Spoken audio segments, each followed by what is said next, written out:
we are now in a point that we can start speaking about alerts and notifications. So you have the data in Statful, you have your visualizations, but you want a bit more. You want to be notified if something happens that you're not expecting. So you need to be informed and you want to be notified that you need to take some kind of action. So in this section of alerts, we start with an overview of what's really happening at the moment in the system. For now, in our supervision environment, all is in a good state, so most of the alerts are off. Some are disabled because they are not applicable anymore. And you have a kind of overview of the latest things that happen on each of the alerts. So we are checking account registrations on our product. We are monitoring the influx, which is our database, how it's behaving. For each of these alerts, you have information on the latest event that happened.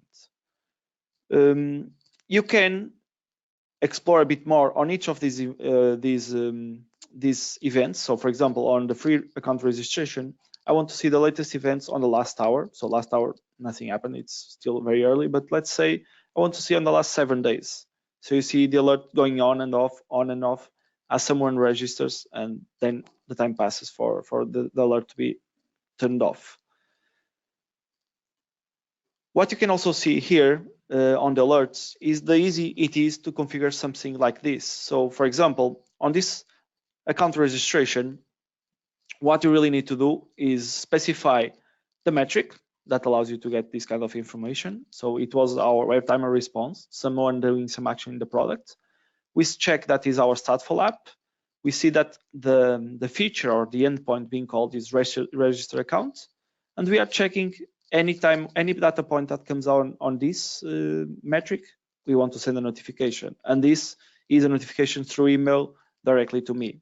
So it's as easy as with the Explorer specifying what you want to see, the context of that metric, and then just defining some kind of threshold. So you can go from any data to no data. So if something is expected to be always being sent to Statful and suddenly doesn't send it, is not sent, you can also be notified of that.